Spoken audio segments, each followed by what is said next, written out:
Omniscient Reader is a manual written by Sing-Seong and illustrated by Sleepy C. After reading Solo Leveling, I decided to delve into more Korean comics and ended up with a pretty interesting list. So for your information, Korean comics are called manhwas, Japanese comics are called manga, Chinese manhwa. Got it? What is Omniscient Reader about? The story starts with a pretty ordinary guy in a subway train. He's reading an online novel called How to Survive the Apocalypse. What's the weird thing about this thing? He was the only one still following the series up until that point. The book had 3,000 chapters and dude had been reading it for 10 years. Yeah, so Dokja, which translates to reader or only child in Korean, faithfully follows the story and even leaves comments in every single chapter. Talk about as a dedicated reader. So after he read the last chapter of the novel, something weird happens.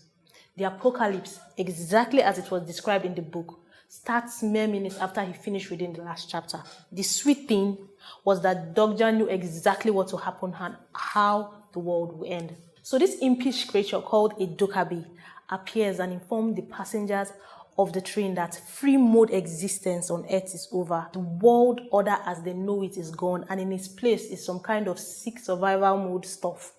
Human existence has become mere entertainment and broadcasted in the entire galaxies. So the more interesting a person is to watch, the higher the views and donation they get. The Dokabis give tests, and if the person fails, they are most likely to die. Die as in head busting kind of death. Just think of that. Please note that this manhwa, this Omniscient Reader, is quite graphic, so just have that one before you go and read it. What do I like about Omniscient Reader? I like how they don't sugarcoat nada, as in Dokja, our main character, is calm, a bit cold, and even manipulative at some point. But you know what? I like him like that. This is the apocalypse, guys. Morals would definitely get shifty. I also like the fact that Dokja is not giving this all-powerful aura like what I see in a number of comics. Yes, it is sweet to see a protagonist thoroughly destroy his opponents, but there is something fresh about knowing Dokja isn't really one of the big dogs, yet he gets things done. He does grow stronger as the story progresses though. And finally, I love the illustrations. They are clean, stunning, marvelous. So if I'm to rate this comic, I'll give Omniscient Reader a big fat B for beautiful, because I enjoyed every single chapter up to where I stopped.